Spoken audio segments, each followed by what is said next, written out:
नमस्कार दोस्तों, एक बार फिर स्वागत है आपका आपके अपने यूट्यूब चैनल पर। आज हम बात करने वाले हैं बायोलॉजी के वीवीआई प्रश्नों के पार्ट 2 के बारे में। पार्ट 1 आप लोगों ने नहीं देखा है तो डिस्क्रिप्शन में लिंक है, वहां से जाकर देख सकते हैं। साथ ही इसका पीडीएफ आपको हमारे टेलीग्राम चैनल पर मिल जाएगा, वहां पे आप सर्च कीजिएगा STET 2020 SST। वहां पे ज्वाइन कर लीजिए, सभी पार्ट का वहां पे आपको पीडीएफ उपलब्ध है, मिल जाएगा। तो वीडियो को शुरू करते हैं और सभी प्रश्न बहुत ही इंपॉर्टेंट है, ध्यान से देखिएगा। पहला प्रश्न है, अनुवांशिक का पिता किसे कहा जाता है? अरस्तु को, या रॉबर्ट हुक को, या ग्रेगर जॉन मेंडल को, या फिर गैलीलियो को?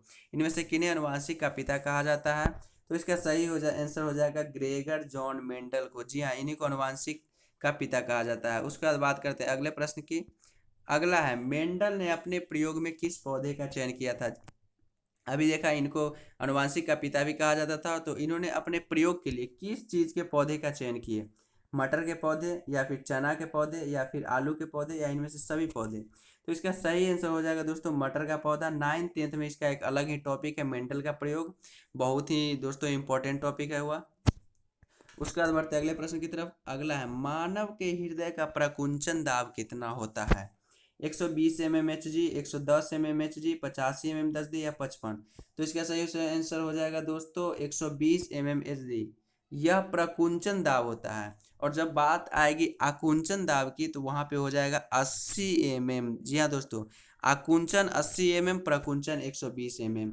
जो कि रक्तचाप, जो कि बीपी जब जांच होता है तो 120/80 दोस्तों सामान्य रहना चाहिए। वहीं इसी में 120 प्रकुंचन और 80 आकुंचन होता है।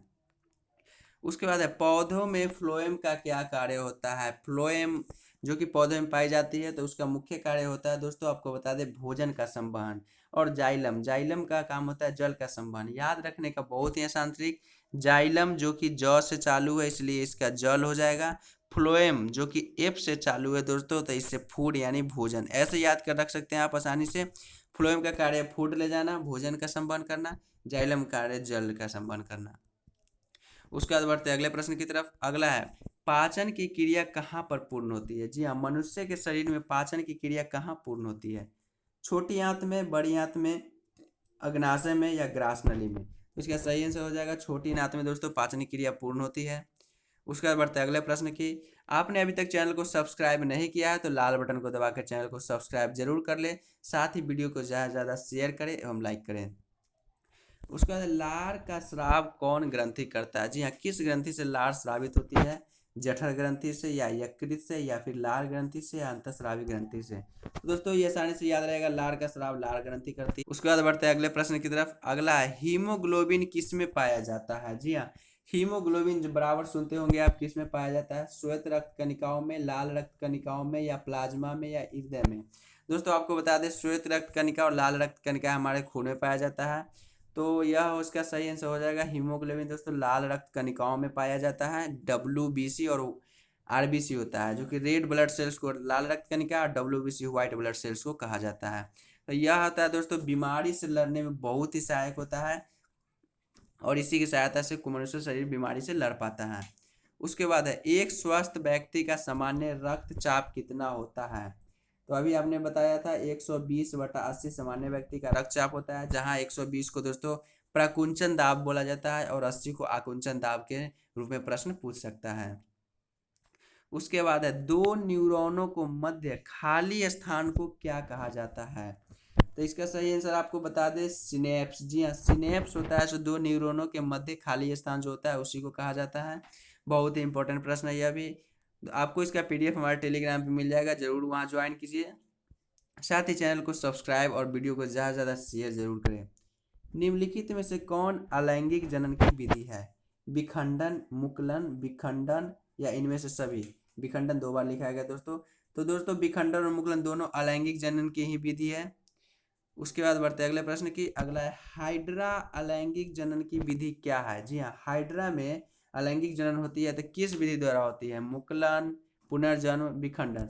तो आपको बता देते हैं दोस्तों, इसका सही आंसर हो जाएगा मुकुलन। मुकुलन द्वारा दोस्तों जनन हाइड्रा में होता है। यह प्रश्न बार बार पूछा जाता है, बायोलॉजी का बहुत ही इंपॉर्टेंट भी प्रश्न है कि हाइड्रा में अलैंगिक जनन की विधि क्या है? मुकुलन होता है। या ऐसे भी पूछ सकता है, मुकुलन की द्वारा जनन किस में होता है? तो हाइड्रा में।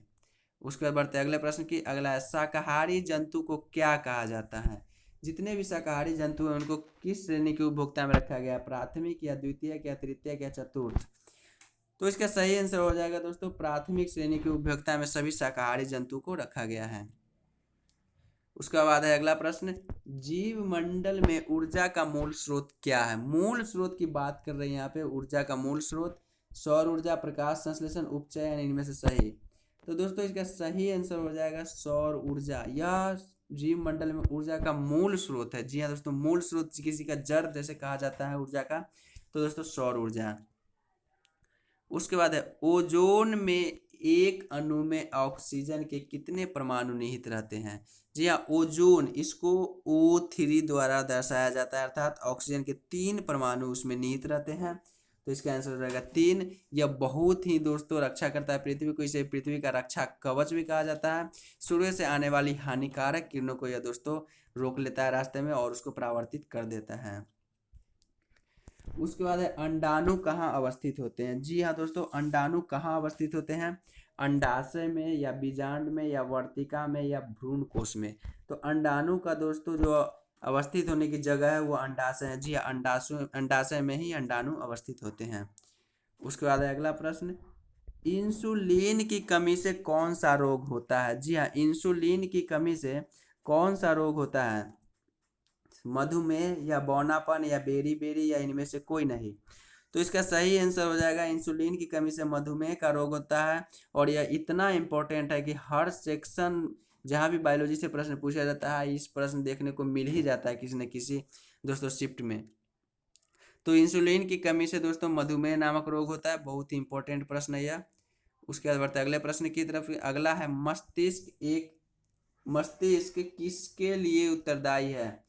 यहाँ पर हो जाएगा दोस्तों किसके लिए, मस्तिष्क किसके लिए उत्तरदायी है, सोचने के लिए या फिर शरीर के संतुलन बनाए रखने के लिए या फिर हृदय का स्पंदन सही रूप से कराने के लिए या इनमें से कोई नहीं। किसके लिए मस्तिष्क उत्तरदायी है, मुख्य कार्य क्या है मस्तिष्क का। तो इसका सही आंसर हो जाएगा दोस्तों शरीर का संतुलन बनाए रखने के लिए। जी हाँ, शरीर में जितने भी प्रकार की क्रिया होते हैं, जितने भी, उसका दोस्तों संतुलन बनाने का कार्य मस्तिष्क का रहता है और वही दोस्तों सभी को संतुलन बनाए रखती है। वही सूचना भेजती है किसी चीज़ की, शरीर में कोई पार्ट को काम करने की, तो जो वहाँ पे दोस्तों शरीर के पार्ट द्वारा काम किया जाता है। उसके बाद है रक्तचाप का सामान्य से अधिक हो जाने को क्या कहा जाता है। इसको दोस्तों हम लोग कभी कभी कहते हैं बीपी बढ़ गया है, बीपी बढ़ गया, ब्लड प्रेशर बढ़ गया है। तो इसको क्या बोला जाता है सामान्य रूप से, हृदयघात, हाइपरटेंशन, सिस्टोलिक प्रेशर या हृदय चक्र। तो आपको बता दें हाइपरटेंशन बीपी बढ़ना कहलाता है। जी हाँ, बीपी बढ़ना अर्थात हाइपरटेंशन होना, बीपी घटना हाइपोटेंशन होना। उसके बाद पौधों में श्वसन की गति जंतुओं की अपेक्षा धीमी होती है, तीव्र होती है, कभी कम तो कभी तीव्र होती है, इनमें से कोई नहीं। तो आपको बता दें पौधों में जो श्वसन की गति होती है वो जंतुओं अपेक्षा बहुत ही धीमी होती है दोस्तों, धीमी गति से होती है। उसके बाद बढ़ते हैं अगले प्रश्न की तरफ। दोस्तों वीडियो को ज़्यादा से ज़्यादा शेयर कीजिए, लाइक कीजिए और चैनल को सब्सक्राइब जरूर कर लें। निम्नलिखित में से किस प्रक्रिया के दौरान ऊर्जा की प्राप्ति होती है, श्वसन, हृदय स्पंदन, सोचने के वक्त, इनमें से कौन सा कार्य है जिसके वक्त दोस्तों ऊर्जा की प्राप्ति होती है। तो इसका सही आंसर हो जाएगा श्वसन। जी हाँ दोस्तों, श्वसन के समय ऊर्जा की प्राप्ति होती है शरीर के, और बहुत ही इंपॉर्टेंट प्रश्न है। उसके बाद स्वपरागन किस प्रकार के पौधे में होता है। जी हाँ, स्वपरागन की क्रिया किस प्रकार के पौधे में होता है, उभयलिंगी, एक लिंगी, सभी प्रकार के पौधे में या फिर किसी पौधे में नहीं। तो सभी प्रकार के पौधे में नहीं दोस्तों, उभयलिंगी जितने भी पौधे होते हैं उनमें स्वपरागन की क्रिया होती है। उसके बाद अगला प्रश्न है पुष्प के केंद्र में अवस्थित मादा जननांग को क्या कहा जाता है। तो इसका आंसर हो जाएगा स्त्री केसर। उसके बढ़ते हैं अगले प्रश्न की तरफ। अगला है रुधिर चाप का नियंत्रण कौन करता है। जी हाँ दोस्तों, इतना इंपॉर्टेंट प्रश्न है कि पूछे जाने की पूरी संभावना है। रुधिर चाप का नियंत्रण कौन करता है, थायराइड ग्रंथि या एड्रिनल या प्यूटरी या वृषण। तो इसका सही आंसर हो जाएगा एड्रिनल। जी हाँ दोस्तों, एड्रिनल ग्रंथि द्वारा रुधिर चाप को नियंत्रित किया जाता है, बहुत ही इंपॉर्टेंट है यह। उसके बाद स्वाद कलियां कहाँ पाई जाती है। स्वाद प्राप्त करने की किसी चीज को हम खाते हैं तो स्वाद कहाँ से मालूम चल जाता है, क्या शरीर के अंदर जाने के बाद या मुंह में रखते ही, जीभ पर रखते ही मालूम चलता है। तो वही सवाल है दोस्तों, अग्नाशय की ऊपरी सतह पर, जीभ की ऊपरी सतह पर, ग्रसनी के अंदर या मस्तिष्क में। तो इसका सही आंसर हो जाएगा दोस्तों जीभ की ऊपरी सतह पर। जीभ पर ही कोई चीज़ को हम रखते हैं तो उसकी स्वाद मालूम चल जाती है। और अलग अलग पार्ट जीभ का बटा हुआ है, कहाँ पे किस चीज़ का स्वाद मालूम चलता है, तो दोस्तों स्वाद की कलियाँ यहीं पाई जाती है। उसके बाद है स्टोमाटा पौधे के किस अंग में पाया जाता है? पत्तियां, तना, जड़, इनमें से कोई नहीं। आपको बता दें दोस्तों, स्टोमाटा जो कि एक प्रकार का रंध्र होता है, छिद्र होता है, यह पत्तियों में भी पाया जाता है, तना में भी और जड़ में, तीनों इसका सही आंसर होगा। और अधिक मात्रा में दोस्तों जैसे पत्ती में ही पाया जाता है, तो यहाँ पर हो जाएगा इनमें से सभी। जी हाँ दोस्तों, स्टोमाटा कहाँ पाया जाता है? तो सभी भाग में पाया जाता है।